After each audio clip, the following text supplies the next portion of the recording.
Pero unahin natin yung tungkol sa petrolyo. Magandang umaga po sa inyo, Senator Sherwin Gatchalian. Good Magandang morning, sir. umaga po. Good morning, Nympha. Good morning, Isa. Magandang umaga sa inyong dalawa. Opo, salamat po sa pagpapaunlak uli ngayong umaga. At para po dun sa mga nasa Facebook natin at YouTube, makikita din po si Senator Gatchalian live sa Zoom. Senator, una muna, nung Friday, Isa, nagkaroon ng pagdinig ang Senate Committee on Foreign Relations tungkol doon sa situation sa Middle East. Naging encompassing na yung yung discussion, hindi na lang sa mga OFWs, tungkol na rin sa peace and order, security, ganyan, petroleum. So una muna, satisfied ba kayo dun sa pagtugon ng iba't ibang agencies natin dito sa situation natin para sa OFWs, para sa pagtugon sa supply ng petrolyo? Ako satisfied naman dahil nakita ko na mabilis na tinututukan ng mga ahensya yung mga pangangailangan ng ating OFWs at of course yung situation natin dito tungkol sa petrolyo. So mabilis naman ang aksyon ng Department of Migrant Workers, Department of Foreign Affairs. Of course, limitado rin yung kanilang pwedeng magawa, no, dahil ang flights ay limited ngayon. Hindi pa bumabalik sa normal. Kaya kung gusto magpa-repatriate yung ating mga kababayan, hirap rin sila dahil kukonti lang yung flights na maalis ng Middle East. Pero pagdating naman sa pagtutok at pagdating naman sa pagmamonitor at pagbibigay ng information, ginagawa naman nila yun. Pagdating naman sa petrolyo, ang kagandahan, base sa computation ng DOE, meron pa tayong supply na halos 51 days, no, to be exact. Kaya ang kinakatakutan ko kasi nung una yung supply, baka wala tayong makuwang supply. Pero at least for 51 days, meron tayong sapat na supply ng petrolyo. Sige po. Pero yun nga yung pinagtatakan ko rin, Senator Gatchalian, kasi ina-announce ng mismo Department of Energy na tataas yung presyo ng mga produktong petrolyo, meron pala tayong ganyang imbak pa pala. So paano po dapat? Kailangan talaga i-compute mabuti yan kasi ang pagpasok ng petrolyo, pasok-labas yan. So yung dalawang bagay ang dapat tignan dyan. Una, yung supply. Ibig sabihin, meron tayong enough supply sa loob ng ating bansa. At pangalawa, yung presyo ng supply, no, or presyo ng inventaryo. Yan ang complicated dahil deregulated tayo. Ang gobyerno walang control pagdating sa presyo. Kaya dapat pa rin i-monitor. No? Hindi porket wala tayong control sa presyo, hindi mo monitor. Dahil merong kapangyarihan ng gobyerno pagdating sa profiteering at hoarding. So ibig sabihin, kung ang supply ay hindi linalabas para itulak ang presyo, pwedeng kasuhan ng yung mga oil companies at ibang nag-hoard. Ayun. Kasi meron ako nabasa, sinusulong ni Vice President Sara Duterte na magkaroon ng komite para sa bantay presyo dahil nga po, yun nga, may mga nagtataas na ng kanilang produktong petrolyo ng mga oil companies. Ang binabangit po ng Vice President, dapat daw pong mabantayan, hindi lang yung presyo ng produktong petrolyo, kundi ng bigas, pati ng iba pang mga bilihin, pati services. Kayo po, ano pong masasabi nyo rito? Actually, nag-file ako ng resolution urging the executive to convene a task force. At ang trabaho nitong task force, precisely presyo ng petrolyo. At pwede na rin dyan idagdag yung presyo ng basic commodities. But ang pinaka-importante ngayon, petrolyo, kasi yun ang nakikita nating mabilis na paggalaw. At dahil nga mayroong issue dito ng supply, dapat rin i-monitor yung supply. Dati kasi sa mga unang karanasan ko, pag nagkakaroon ng problema sa Middle East, ang issue parati ay presyo. Pero ngayon, dalawa ng issue, presyo at supply. Because dahil nga doon sa Strait of Hormuz. At kagaya ngayon, marami pa rin problema doon sa Strait of Hormuz. At malalakang mga oil companies sa Middle East ay hirap pa rin sa pag-deliver ng kanilang supply. So kailangan talaga gumawa tayo ng task force. Una-una yung task force, titignan yung inventaryo, titignan yung presyo ng inventaryo at monitor mabuti yung hoarding. Pag sinabi natin hoarding, hindi lang yung oil companies, pati retail outlets. Dati sa mga karanasan natin, pati mga retail outlets, yung iba, nagtataas ka agad ng presyo na hindi pa dapat magtaas. Actually ngayon po yun ang namomonitor na eh. Meron ng mga mga gasolinahan na Oo, nagtataas ng presyo. na. Yes. So, kailangan i-monitor mabuti ng DOE yan. Hindi porket nagtaas sa Middle East ka agad magtataas Kaya, dito. yun na nga po. Meron pa silang inventaryo eh. Yan ang tawag profiteering. Opo. So, anong warning sa kanila? Nananamantala sila.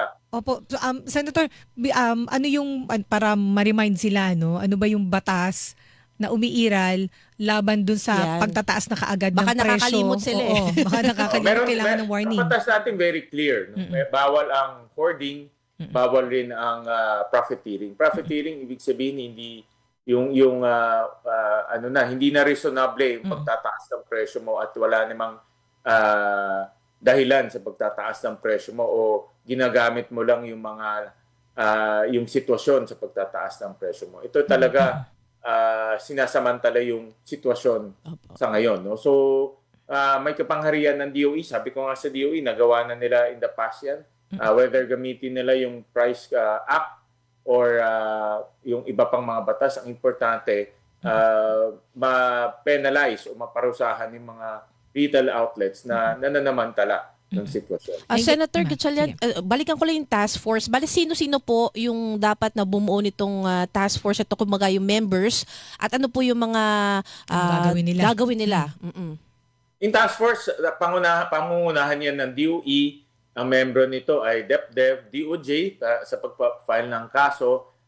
Kasama rin dito ang DOTR dahil nga yung Pantawid Pasada. So ito yung apat na ahensya na nakikita namin na dapat magkasama. Yung DOTR, importante ang papel ngayon. Dapat mabilis ang pagbibigay ng Pantawid Pasada. Base sa computation namin, ang take-home pay ngayon ng jeepney driver at ng tricycle is less than 300 pesos na. Kasi ang mga jeepney drivers tsaka ang tricycle, pag bumibili ng crudo yan, every 2 days or every 3 days. So ibig sabihin, yung presyo na nakukuha nila, yung pinakamataas na presyo na. No, wala namang inventaryo yan. Hindi naman sila nag-i-inventaryo dahil araw-araw ginagamit nila yung sasakyan nila. Araw-araw yung pakarga nila. Ito po, Senator. Opo. Halos araw-araw. Dahil po dun sa pagtaas ng presyo, ang sabi ho ng ating ng Department of Energy, gumagawa naman ng paraan para masiguro na yung supply ng petrolyo ngayon pag sapit ng after 51 days kasi yun yung current supply, meron daw kasunod, 'di ba? So, hanggang April 15 daw yung supply eh. So sa presyo po, yung concern natin ngayon, dahil po sumisirit ang presyo, may panawagan na para mabawasan naman ay suspindihin or bawasan yung pong tax. Actually, ang panawagan nga suspend. Tama ho ba, Senator? Suspension. Dalawa yung tax na pinag-uusapan natin, excise tax at value-added tax. So sa inyo po, ano ba ang dapat na diskarte dito? Kakayanin ba ng gobyerno na mawala yung kita? Pagka-suspend? Ninfa, last resort na ito dahil pag sinuspende natin ang excise tax, dalawang bagay ang nangyayari. Una, nababawasan yung koleksyon ng gobyerno. At alam naman natin, nung monitor natin yung budget hearing, ang daming request ang ahensya, ang daming pangangailangan ng ating bansa. So kung binawasan ang koleksyon ng gobyerno, sigurado ako may mga serbisyo na babawasan rin. Una yan. Pangalawa, last resort yan dahil ang gumagamit ng crudo, mas maraming gumagamit ng crudo ay mga may kaya o mayayaman. No? Dahil sasakyan nila malalaki, mas marami silang sasakyan. So pag sinuspende natin yan, pati sila mag-i-enjoy doon sa suspension. So kaya sinasabi ko last resort yan dahil may hindi siya equitable, kumbaga hindi pantay yung ganitong approach. So pinag-uusapan natin po ang pinag-uusapan natin sir pareho excise tax and value-added tax. Yeah, excise tax lang to. Ang value-added tax mas complicated yan dahil mayroon input-output VAT tayo. So kung ako tatanungin, wag isuspend yung value-added tax dahil complicated yan. Ibig sabihin, pag sinuspend natin yan, mawawala ng input tax yung magsusupply nung petrolyo at magdudugtong-dugtong na siya. No, magdudugtong-dugtong na siya. Total, ang pinakamalaki naman diyan ay yung excise tax. Yung excise tax kasi 10 peso per liter regardless of the price. Ang VAT is 12%, nakadepende yan sa price. So ibig sabihin kung mas mababa ang presyo, mas mababa ang VAT. Mas mataas ang presyo, mas mataas ang VAT.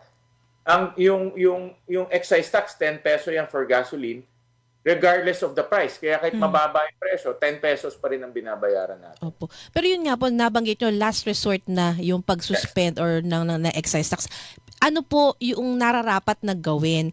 Kasi nga po, yun nga po, gaya na sabi ni Ate Nympha, maraming mga sektor ang nananawagan na suspindihin yan. Kasi yun yung inaasahan nila, sir, na magpapababa sa presyo ng produktong langis eh. Ang immediately ngayon dapat i-release na yung pantawid pasada, no? Dahil nga below minimum wage na yung na inuuwi ng ating mga driver, dapat i-release na yung pantawid pasada. Whether it's through the contingency fund or iba pang pondo, dapat ma-release na yan at mabigay na sa ating mga drivers. Dahil nga ang kanilang take home lumiliit na at palit ng palit. Kung may sa mga nababasa ko ngayon, may another round of increase this week. Lalong liliit, baka ang take home nila, baka 100 na lang kada araw yung take home nila. Kaya mahihirapan sila. So yun ang intervention na pwede natin gawin immediately para matulungan yung ating mga public utility drivers. Opo. Senator Gatchalian, balikan ko lang po yung sa taxes. Okay. So may mga paano mangyayari dun sa mga panukalang batas na nasa Senado, sa Kamara meron din, Sa ano? Kamara, Yes. oo. Pag-aaralan. Tapos si Presidente din po, sabi niya hihingi din siya ng emergency power. Pero sa ngayon ho ba meron ng communication sa inyo ang Malacanang? Ako ang walang sa alam ko wala pang official communication pero nagkaroon siya ng official statement. Opo. Hingi siya ng authorization sa Kongreso na i-suspend ang excise tax in case na pumalo to ng $80 per barrel at mataas ang presyo ng petrolyo. So ibig sabihin hindi naman ito automatic, no? So sa mga huling pagkakataon ang formula na ginagamit ay $80 per barrel for 1 month. No? So ibig sabihin dapat 1 month dire-diretso $80 ka or average $80 yung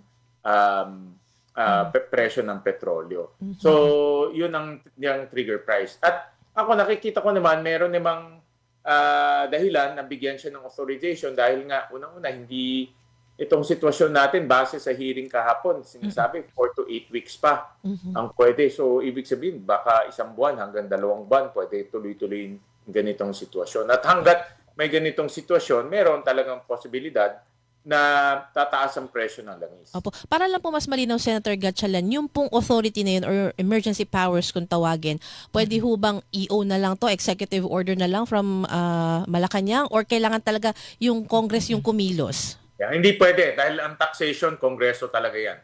So lahat ng taxation, whether suspension or addition, dadaan sa Kongreso yan. Pero ito, bibigyan natin ng authorization. So, ibig sabihin, dinedelegate ng Kongreso yung power sa Pangulo in case lang naman na kung ang presyo ng langis ay aabot ng $80. Senator, para lang po din maunawaan na ating mga kababayan, kasi sinabi niyo ho last resort yung Yes, last suspension resort. or reduction ng taxes. Bakit po magkano ho yung projected revenue loss kapag ka po sinuspend yung excise tax sa petrolyo tsaka siguro value added tax din? Ang estimate for excise tax is about 159 billion pesos a year on petroleum. So yan yung kanyang mawawalang Sa isang taon po naman yun. sa isang taon. Okay. So medyo malaki-laki pag sinuspend yan. Kahit na gawin, sabihin natin sinuspend yan ng 1 month, that's about 15 billion a month, no, more or less. So sa mga ganitong panahon na marami tayong pangangailangan, malaki na rin yung mawawala. Kaya sabi ko nga, gamitin muna natin. Marami kasing mga mekanismo. Dapat, step by step. Unahin na muna natin yung pantawid pasada. Unahin na muna natin yung tulong sa mga farmers and fisher folks. Meron kasi rin pondo para sa mga magsasaka at mangingisda. At pag talagang tuloy-tuloy pa rin, then pumasok na tayo dito sa excise tax. Tsaka sir, yung kikitain dito kasi this year, yung projected revenue from excise tax and VAT, di ba? Nakaprograma na yun doon sa gastusin ng gobyerno this year. Correct. Hindi na project yung situation sa Middle East doon sa pagbalangkas ninyo ng budget for this year. Tama ka doon. Nympha, talaga yan yung aking, kaya ganyan yung pananaw ko kasi nung nag-budget deliberation tayo last year, alam ko yung gastusin eh. Oo. At, Wala pa yung Middle East crisis noon. Wala pa yon. Actually, nung December or last year, hindi natin pinag-uusapan yung Middle East crisis. Nag-umpisa lang naman magpadala ng mga aircraft carrier ang Amerika. January na eh. No, doon lang natin nakita na baka may gera na mangyari sa Middle East. Pero nung late last year, wala namang ganun na pinag-uusapan. Opo. Oh, how about po yung, kasi last week naalala ko may nabanggit kayo na targeted. Kung sakasakali pwede po ba yun nga, at sino yung particular na sektor o anong particular na sektor yung nararapat para dito sa targeted na posibleng Ayuda, pagbawas ng taxes? Unahin natin ang mga PUV drivers, jeep, bus, tricycle. Tapos isali rin natin yung mga TNBS dahil sa pagkaalam ko, hindi automatic rin yung kanilang fare increase. Kailangan mag-apply rin sila. So, sama natin yung TNBS and then sama rin natin yung mga logistics companies. Nagawa na natin ito maraming beses sa mga huling pagkakataon. Yung kung matatandaan natin, may maraming cases sumisipa yung presyo ng langis, nung Ukraine invasion, yung nagkaroon ng attack sa Saudi Arabia. At tuwing nagkakaroon ng gano'n, rini-release natin kaagad yung Pantawid Pasada. Ayun. Pero ano pong pondo ang gagamitin dito, Senator? Kasi dun sa batas, di ba, annually, meron pong nakalaan para sa Pantawid Pasada. Pero meron threshold na pagka umabot ng $80 per barrel ang presyo sa world market, Yun lang. continuous ng 2 months ho ba? Tama ho ba? Correct. So, Magpa-file ako ng bill to amend that. Kailangan i-amend dahil nga hindi siya responsive doon sa mabilis na pag-akyat. Kaya nga sabi ko nga sa ngayon, dahil nga nandyan na yan, provision na yan, gamitin na muna yung contingent fund ng Pangulo para ma-release yung pondo. Ayun. So, contingent fund ng Presidente, dun Yes, po kukunin yung pang-ayuda. Correct. Okay. Pwede dun ho ba yung fuel discount? Bibigyan yung mga transport sector? Tapos gobyerno ang shoulder ng discount? O mayroon mga nagsusulong at least 10% daw po yung fuel discount. Meron din ganun. Ginawa na natin yan one time. No, for nagbigay ng card. So, pag nagkarga sila ng gasolina, mabibigyan sila ng discount. Pero yung discount na yun, gobyerno ang sumasagot. So, pwede rin ng ganun para sigurado tayo na pumupunta talaga sa pumupunta talaga sa pagbawas ng presyo. Ito naman po, Senator Gatchalian, kasi yun nga po na pag-uusapan natin yung fuel subsidy. Papaano po matitiyak naman na napupunta talaga yan sa mga benepisyaryo, yung hindi ang tatanggapin? Baka pala listahan. Yun na nga, di ba? Kasi aminin po natin, may mga naririnig tayo before na pati yung mga ganyan po na bigayan ng subsidiya, napapasok din po ng ilang mga sindikato, ilang mga nagnanakaw na hindi naman nararapat sa kanila. Ginagawa na natin isa na maraming beses yan. So, dapat ang DOTR na perfect na yung sistema niyan. At ang panawagan ko nga sa DOTR ngayon ay gawin na nila yung database cleaning or database updating. Kasi anytime pwedeng i-release na yung Pantawid Pasada at hindi naman sa pagre-release na natin tsaka lang sila mag-update ng database. Dapat ngayon nag-update na sila. So nananawagan ako sa DOTR na i-update na nila yung kanilang listahan para mabilis na maibigay yung Pantawid Pasada sa ating mga drivers. Ayun po. And then, babaling lang po ako, Senator, kasi napahapyawan natin yung tungkol sa budget, diba, na ito hindi na factor in ngayon. Yung sa sakita naman ng gobyerno, diba, kinakailangan bantayan yung paggastos bilang kayo po ang chairman ng Committee on Finance. Naalala ko lang ito kagabi, na yung tawag dito, leksyon ng katiwalian sa flood control funds. Di ba kailangan ng iba yung pagbabantay sa paggamit ng pondo ng gobyerno? Doon po sa ginawa ninyong batas for this year's budget, nilagyan po ninyo ng provision para mabantayan ng husto ng mga kababayan natin. One of which, ang naalala ko, obligado na yung mga nagpo-procure, mga agencies na meron mga procurement, parang lahat naman nagpo-procure na magkaroon ng transparency portal, makita yung labas-pasok ng pera. Nagko-comply ho ba yung mga agency sa inyong pagmo-monitor, Senator? Nag-umpisa na kami ng oversight dito sa education sector at in fairness naman sa Department of Education, nagbukas rin sila ng sarili nilang transparency portal. Ang tawag na parang Operation Bukas, parang ganyan. Aha. No? So ina-upload nila lahat doon ng kanilang mga binibili, lalo na sa classrooms. Ang laki ng pondo natin sa classrooms, 80 billion pesos more or less. Mm-mm. Kasama na construction at repair. So in fairness sa kanila, ina-upload nila doon. I-upload rin nila lahat ng mga partnership nila with the LGU, partnership nila with the civil society organizations. So ina-upload naman nila. So mabagal lang. To be honest about it, nakita namin sa nagre-review kami ng mga dokumento sa DPWH. March na ngayon, wala pa silang nabibid under the new budget. But minomonitor namin mabuti yung transparency efforts ng mga ahensya. So, ang babantayan, Department of Education, dahil sila na yung magpapagawa ng classrooms. Of course, DPWH pa rin. At saka po, Department of Agriculture, sila na magpapagawa din ng farm-to-market roads. Tama. So, yung mga malalaki, big ticket, tawag ko mga big ticket items, mamonitor namin yung pag-upload. Doon sa Department of Agriculture, maganda yung kanilang transparency portal. Tinignan ko, yung mga FMR nila naka-upload doon. Yung presyo, saan, very detailed. In fact, yun ang pinakamaganda sa nakita kong transparency portal.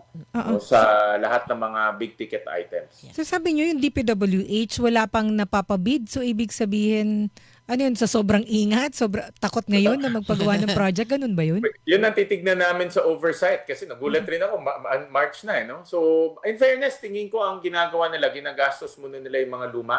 Kung matatandaan natin, in 2025, halos hindi sila gumastos nung second half. Ang daming pondong natira sa 2025. So, marami doon. Ngayon lang nila pinapabid.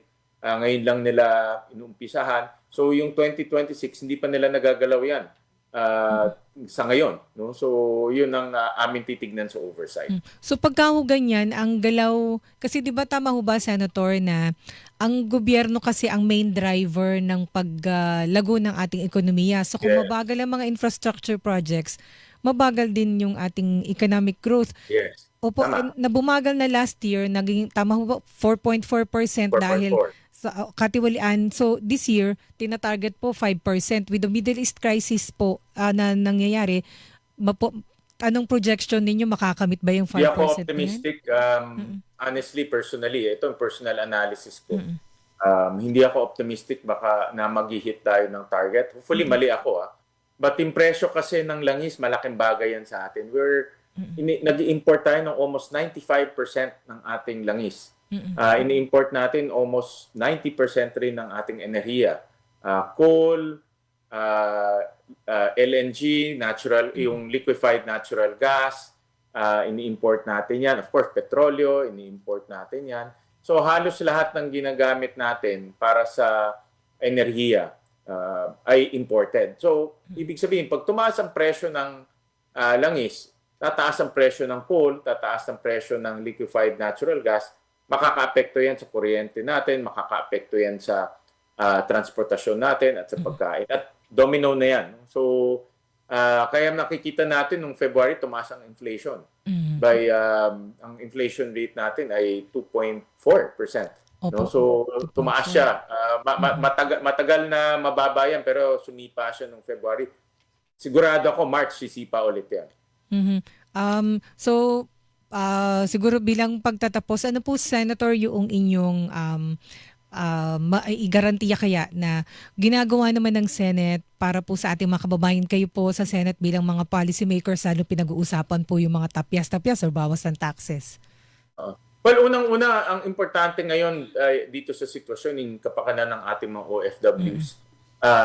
Yan ang number one na dapat nating siguraduhin. At under the 2026 budget, may about 6 billion pesos pwedeng gamitin ng iba't ibang ahensya para pauwiin. Kung kailangan pauwiin, yung ating mga OFWs, kung lumala talaga yung gera. Alam ko kulang yon. Ang computation namin, about 13 billion ang kailangan. Pero at least 6 billion naka-standby na yan. And then number two, ang importante ngayon, i-monitor mabuti ang presyo at supply ng petrolyo. Lalo na ang presyo.